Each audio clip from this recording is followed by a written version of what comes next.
Samba.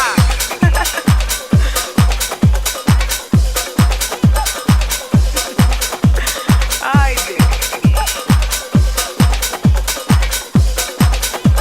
Samba de Janeiro. Ai, Deus.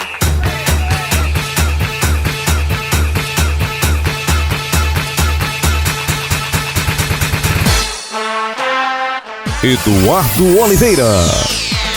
Muito bem, estamos de volta aqui com o nosso Papo Esportivo, um papo bacana com personalidades do esporte local, nacional e internacional.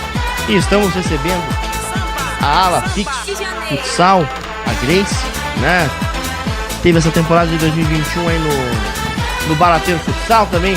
Passou aí por, já tem uma vasta experiência, uma vasta rodagem no futsal, né? Tá aí também pronta para seguir o seu caminho com larga. Tem lenha para queimar ainda, né? Enquanto tem bambu, tem flecha. Então dá ainda para seguir um bom caminho dentro da modalidade. E é isso que a gente realmente espera da nossa capita, né? Que ela realmente siga aí o seu caminho da melhor forma possível. A gente vai estar sempre na torcida. E o nosso Papo Esportivo vai ao ar todo final de semana aqui nas emissoras Oliveira Serviços, pela Rádio Caminho do Gol, todo sábado às 10 horas da manhã e aos domingos às 11 da manhã e às 23 horas. E na Rádio Web Digital, o Papo Esportivo vai ao ar às 11 horas da manhã, aliás, às 10 horas da manhã no domingo, né? Então, anota certinho o horário aí, 10 horas da manhã no domingão, para você curtir esse bate-papo bacana que nós estamos tendo aí. Estamos chegando com o nosso segundo bloco do Papo Esportivo. E então nós chegamos aí com a Grace, né, no caminho aí de falar do futsal. A gente, né, vai e volta nos assuntos aí.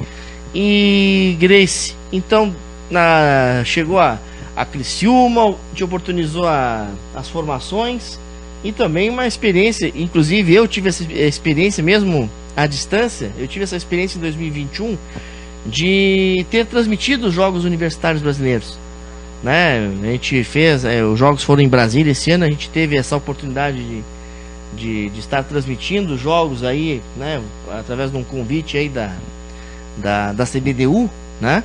E pelo menos o que a gente viu foi uma festa do esporte. Nós inclusive conversamos com o presidente da CBDU também, né, num programa anterior. E foi no Multiesporte, a gente conversou no Multiesporte, inclusive, com o presidente da CBDU, o Luciano Cabral, exatamente. E tivemos um bate-papo bastante bacana aí e sucesso total. E como é que foi essa experiência para te disputar os Jogos Universitários? Depois saindo para disputar esses Jogos Universitários em nível internacional, né? Os Jogos Universitários é uns jogos muito bacana, né? Eu falo, são jogos que são festivos, assim, parece que você tá porque tem várias modalidades, então tem vários lugares, a gente fica em hotéis muito tops. Então, assim, jogar o JUBS sempre foi muito gratificante. Hoje eu não me lembro quantas vezes eu joguei o JUBS, mas foram algumas já. E eu falo, foram uma das experiências mais bacanas que o futsal me proporcionou, porque são jogos universitários, onde todos estudam, então você sabe que são atletas que estão em formação, e isso é bacana pra gente, né, porque, como eu falei anteriormente, a gente sabe que uma hora o ciclo se encerra na carreira e a gente precisa ter uma formação, e eu vejo muitas companheiras minhas que estavam nos jogos, que hoje estão se formando, e isso é gratificante, isso é bacana, porque a gente não sabe o dia de amanhã, né, então o JUBS, com certeza, quem vai pro JUBS nunca mais esquece. Que bom. E também te levando a experiências internacionais, né? Conhecendo alguns países, como colocasse ali no primeiro bloco, né? Como é que foi como é que foi chegar pra família, por exemplo, falar, vou viajar pra fora do Brasil, vou ter uma experiência internacional. Como é que foi chegar pra família e colocar essa oportunidade que tu tivesse na tua carreira? Então, né, na época quando eu fui convocada para a Seleção Brasileira Universitária, a gente foi para o Mundial na Sérvia, e na época não existia Wi-Fi, né, era interessante, porque a gente chegou na Sérvia, e eu antes de embarcar eu disse, mãe, a gente vai ter 15 horas de voo, quando eu chegar lá eu não sei que horas que eu vou conseguir te dar notícia, porque não conectava o Wi-Fi, tinha que levar o computador e conectar com cabo, e todas as delegações ficaram no mesmo hotel. Então tu olhava no corredor do hotel, parecia poste de luz. Isso era mais fio no chão do que nas paredes, de tanto cabo de internet ligado nos computadores. E eu fiquei 3 dias sem dar notícia. E aí eu encontrei o Luciano lá um dia e ele estava tomando sorvete. Eu falei, Luciano, eu preciso ligar para minha mãe, porque eu acho que ela deve ter infartado já, que já faz 2 dias ou 3 que eu não dou notícia. E a hora que eu liguei para minha mãe começou a chorar, que a gente foi 10 dias antes da competição e ficou depois. Então a gente ficou quase 25 dias na Sérvia. Então foi uma experiência bacana, assim, onde a gente viveu tudo que podia imaginar. O povo lá... Tem que imaginar... A gente viveu internet de escada, viveu internet... a gente teve que comer... ADSL. Exato. Aí depois cabeado. E assim, até a gente conseguir se comunicar nas lojas para comprar o cabo de internet foi bastante difícil, né? Porque a gente enrolava um pouco no inglês, mas o inglês de lá era totalmente diferente do que a gente... Totalmente não, mas bastante diferente do que a gente vivenciava aqui, né? E a comida de lá estranhamos bastante, assim, a gente... Meu Deus, os primeiros dias eu vivia com batata frita, que era batata palha, porque a comida lá a gente não conseguia comer. Mas foram experiências bacanas, né? Eu acho que todas elas são muito válidas. Lições, né? Exato. E eu falo, o povo lá carrega o Brasil como... Nossa, eles... Primeiro jogo nosso, eu deixei minha meia do lado do meu tênis, roubaram minha meia. As nossas roupas foram para a lavanderia e não voltaram mais. O pessoal pegou, porque o Brasil lá eles carregam como sendo o top dos top. Então, assim, é muito bacana a forma com que eles tratam o Brasil fora, a valorização que eles nos dão lá. E com certeza ficou guardado na minha memória essa competição, porque foi uma competição muito bacana e ainda a gente trouxe o título, né? Então, com certeza foram experiências que o futsal me proporcionou. E também foi em Criciúma a tua primeira convocação para vestir a amarelinha, né? Foi na universitária, né? A minha principal convocação foi em Lages, as duas. As duas, tanto sub-20 quanto a... Não, eu fui para a convocação para a seleção universitária principal. Aí sim. eu fui para a seleção principal, 2 convocações em Lages. E para sub-20 eu fui para seleções, para a seleção catarinense sub-20. Seleção catarinense sub-20 e depois, né? 2 principais. E depois para as principais. E a saída para Lages, como é que ela aconteceu? Como é que o pessoal chegou e falou, vamos para Lages, tem um projeto legal para ti lá? Não, na verdade foi como eu comentei, né, que eu joguei a Liga Nacional, e aí o pessoal me viu jogando a Liga e veio falar comigo para fazer proposta. A proposta foi bacana, meus pais falaram que se era o que eu gostaria de voltar a fazer, que era para mim voltar a fazer. E no ano seguinte já estava em Lages morando definitivamente. E pegou aquele momento de ascensão do Leoas, né? Não, na verdade a gente... O início e... A gente fez Leoas crescer, né? A gente chegou em Lages, era Inter de Lages. Exatamente. Quando eu cheguei na época a gente não ganhava nem o municipal, que era o Jocol da cidade, a gente não ganhava. E no ano que a gente chegou, a gente colocou um time adulto e um sub-20 na competição. E a gente fez a final adulto contra o sub-20. E o sub-20 ganhou da gente, do adulto. Então a gente... Acontece. Exato. Nosso sub-20 era muito forte. Na época ficou campeão também do estadual. E eu tive o privilégio de colocar as Leoas no ápice, né? A gente começou do zero. Depois, em seguida, teve o término do Barateiro, que teve algumas meninas que foram para Lages, que sim. Na época foi a Mandinha, Diana, Thaís, Jennifer. 2016. Exato. Então, aí foi uma grande ascensão nossa. Então, eu falo que foi a única vez que a gente colocou 7 mil pessoas dentro do Jones Minosso, que a gente teve transmissão pela Sport TV. O JAS, que ficaram 7 mil pessoas dentro do ginásio, mais 2 fora. Final de Taça Brasil, a gente nem tinha voltado de Manaus, os ingressos já tinham sido encerrados, que não tinha mais para venda. Estavam esgotados, então assim, nas Leoas eu conquistei tudo que o futsal poderia me dar. E eu cheguei nas Leoas não ganhando nada, né, não sendo nem campeã do Jocol. Todo começo de processo, né? Exato, e depois saí das Leoas com grandes títulos nacionais, né? Nacionais e internacionais. Exato. Né? Inclusive foi Taça Brasil, Copa do Brasil, teve Mundial, teve Libertadores? Libertadores. Então teve. Aí depois, claro, sem falar nos regionais, né? Estadual, JASC, Jubes. Também, aí é com a Uniplac, né? Exato, Uniplac. É com a Uniplac também e tal.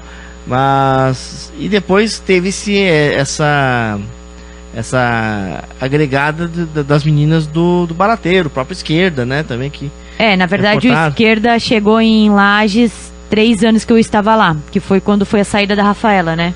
Rafaela era técnica das Leoas e acabou que as meninas foram daqui e levaram a Esquerda. E aí acabou que a Rafaela saiu das Leoas e eu permaneci mais um ano nas Leoas com a saída da Rafaela, mas o ano seguinte acabei sendo mandada embora porque eles já tinham diminuído meu salário e eu não tinha saído e acabou que o ano seguinte eu fui mandada embora. Então foi a minha saída meio que dessa forma.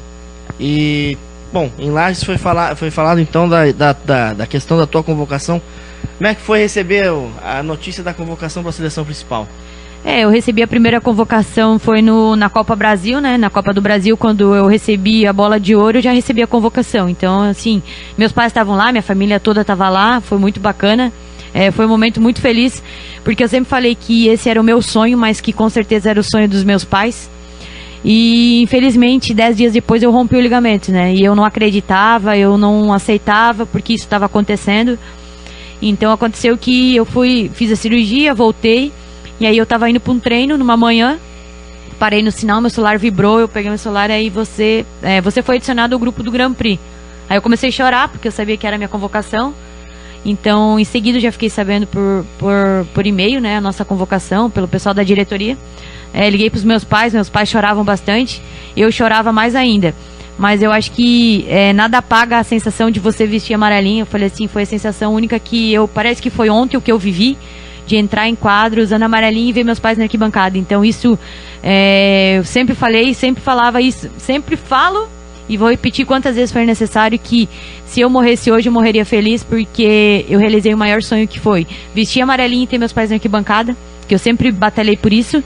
E com certeza eu falo, a experiência de usar a amarelinha é única, você pode usar ela quantas vezes for, você sempre vai ser único, porque é difícil você chegar, mas é muito mais difícil você se manter. Então eu trabalho muito para estar na seleção. Espero que as próximas convocações, né, aconteçam e que agora vai ficar, pelo que a gente já analisou do calendário da CBFS, não consta a seleção, e também conversas de que a CBF vai também então, abraçar a seleção feminina de futsal. Exato, a gente não sabe o que acontece ainda, o que vai acontecer, mas eu trabalho muito para estar na seleção e espero que tenha essa oportunidade novamente.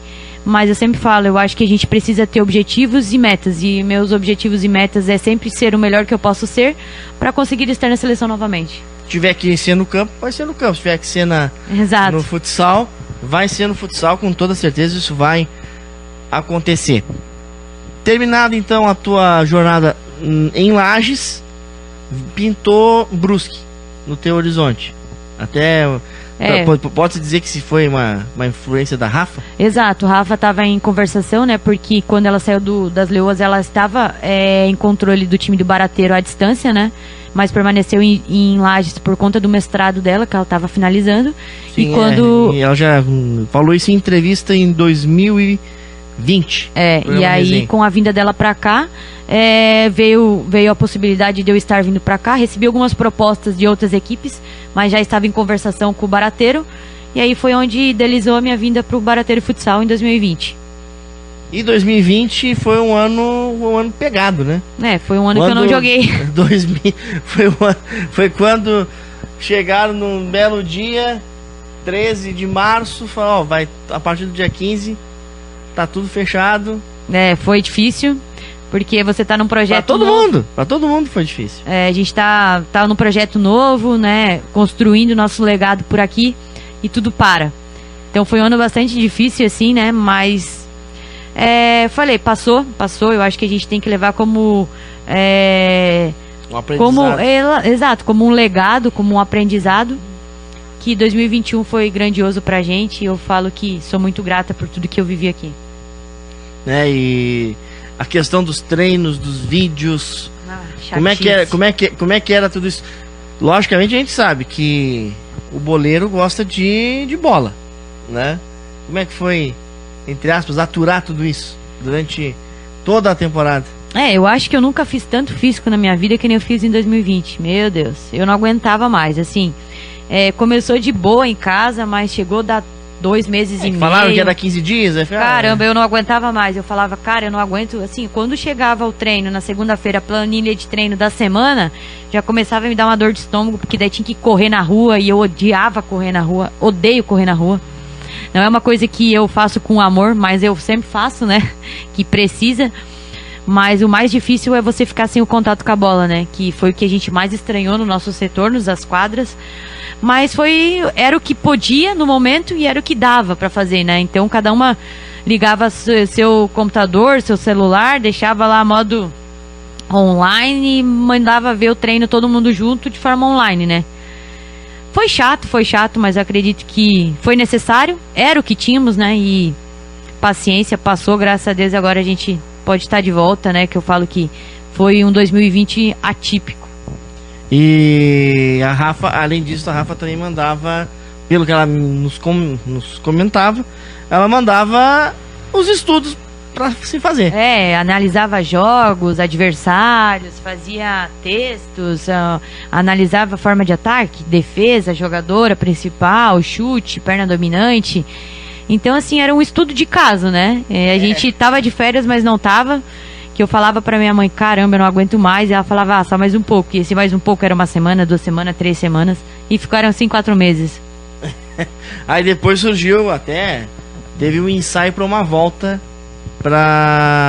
dos treinos presenciais ainda em 2020, né? A gente até retornou pra Brusque, acabou que deu errado, né? A gente treinava na arena, a arena não estava apta ainda, né, para ser liberada, e o Bandeirantes também, por conta de ser um clube particular, e também na época tava aquele auge do Covid ainda, então não podia se arriscar, porque a gente sabe que tem uma menina nossa da cidade que mora com os avós, então a gente sabia que poderia colocar em risco isso também. Nós estávamos todo dia juntas, né, tanto na casa como nos treinos, então não faria muita diferença. Era um regime de bolha. Exato, mas a gente tinha a família da Dani também, né, que tem os pais dela, tem os pais do André, que são pessoas mais idosas, e que a gente precisava privar disso, né, porque a gente não sabia. Então a gente foi fazendo os treinos como dava, treinava na casa da Dani, que ela montou uma quadrinha pra gente treinar lá, a gente fazia treinos abertos na casa das atletas, enfim, a gente se adaptou como conseguia. E de tudo isso, então, ficou essa lição, né, que não é impossível de se... pode até ser chato, mas não é impossível, né? Tá treinando, tá fazendo a tua parte ali, né? Exato, foi chato, sim, mas eu acredito que era o que tínhamos e com certeza a gente chegou em Brusque não estando totalmente zeradas, né? Claro, a parte com bola totalmente, né? Porque a gente perdeu... Completamente perdeu, né? Mas principalmente o físico, a gente estava em dia e isso favoreceu o nosso retorno às quadras. E quando veio 2021, veio uma sensação de alívio, né? Graças a Deus. E aí depois começaram a surgir, né? Depois da apresentação começaram a surgir as competições, vai começar, né? Teve a Taça Brasil, foi adiada 3 vezes, o começo do NFFB foi adiado também. Mas uma hora chegou que a parte competitiva pôde ser trabalhada, né?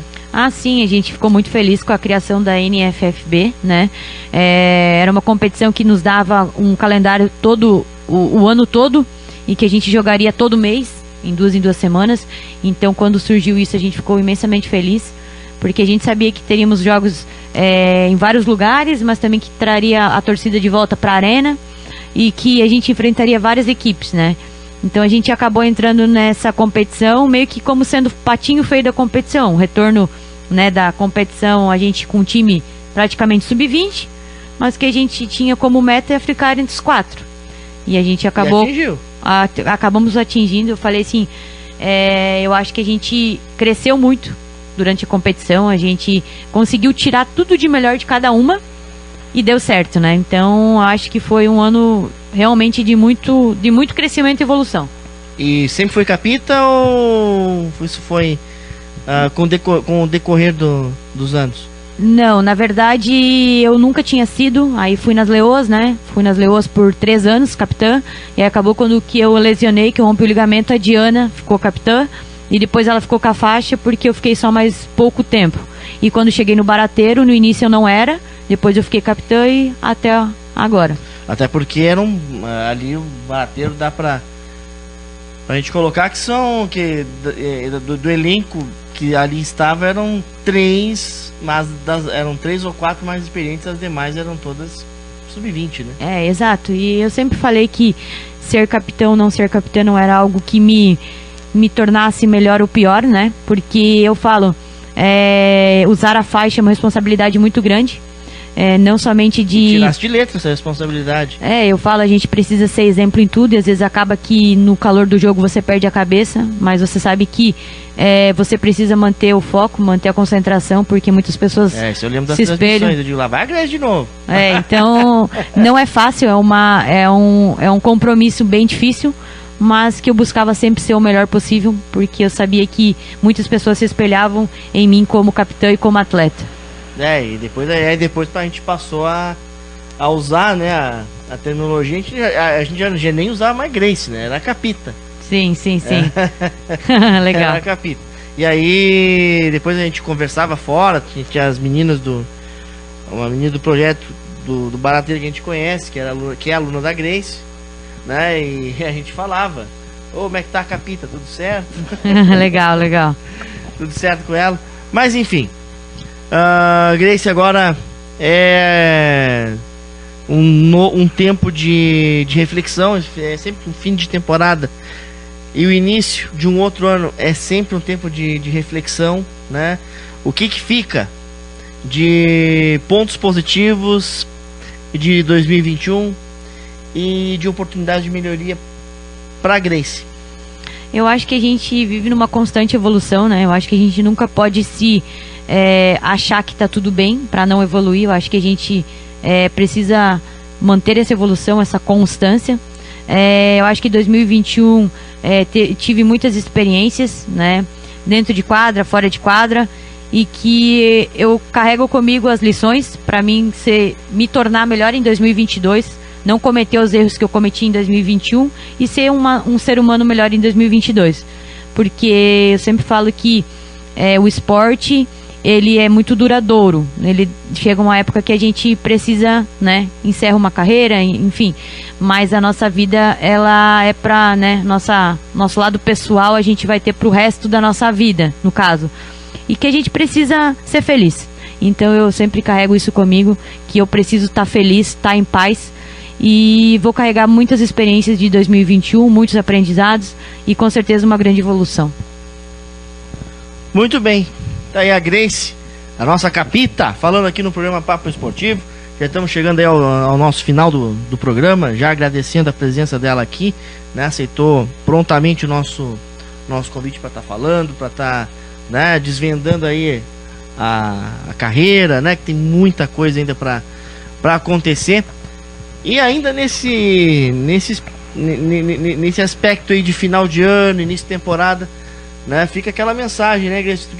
Mensagem que passaria para quem está nos acompanhando, para o teu público das redes sociais, para o público do futsal, né? Para quem gosta realmente do esporte, que mensagem tu passaria aí nesse final de ano, época de Natal, Ano Novo, um começo de uma nova era, né? Aí para mensagem tu passaria para o nosso público ouvinte? Então, primeiramente, gratidão, né? Gratidão por tudo. Eu acho que sou muito grata por tudo que eu vivi, por tudo que eu aprendi, pelas pessoas que cruzaram meu caminho. Com certeza, todas vieram para acrescentar, para me fazer crescer. Desejar um Feliz Natal, um próspero Ano Novo, que 2022 seja ainda melhor, que a gente possa ser ainda mais feliz e o mais importante, né? Que esse vírus vá embora e que a gente tenha muita saúde. Sabemos que foi um ano bastante complicado. Eu, graças a Deus, não perdi ninguém muito próximo da minha família por Covid, mas a gente sabe que muitas famílias foram despedaçadas por essa situação. Então, que Deus conforte o coração, que dê força para essas pessoas enfrentarem ainda mais a vida com essas percas, e que acreditem em Deus, que com certeza Deus é o caminho para muitas coisas, na verdade para todas, né? E que a gente possa cada vez nos apegar mais a Ele, que com certeza Ele faz o melhor pela gente. E deixar o meu muito obrigado para vocês, né, Eduardo, desde já. Sempre fui muito atenciosa e grata, porque vocês compraram a nossa ideia. E eu sou muito feliz por isso. Espero ter nesses 2 anos contribuído para o crescimento da rádio, e que saiba que mesmo longe eu vou estar à disposição. E que quem quiser me acompanhar, me siga nas redes sociais, que com certeza lá vocês vão ter a vida da Grace, tanto pessoalmente como profissionalmente. Lá eu exponho bastante coisas e sou muito grata pelos meus seguidores, pelos meus incentivadores, meus patrocinadores e principalmente pelas pessoas que torcem por mim. Tá certo, então. Tá aí, então, a Grace, né? A gente também deseja tudo de melhor para ela, né? E ponto final no nosso papo esportivo desse final de semana.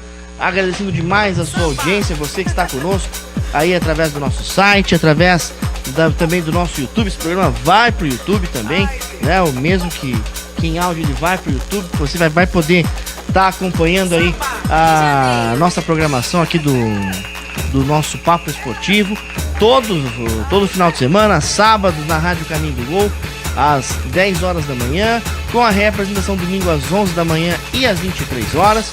E também estamos na Rádio Web Digital a partir das 10 horas da manhã de domingo, e também durante toda a semana na Rádio Caminho do Gol, às 5 da manhã, às 9 da manhã e também às 15 horas. Tem mais papo esportivo rolando aí durante a semana, né? As representações de programas anteriores também você está sempre acompanhando. A você que está aí do outro lado, muito obrigado pela sua audiência. Siga conosco na programação das emissoras Oliveira Serviços, música, informação, esporte e entretenimento. Grande abraço a todos. Voltaremos.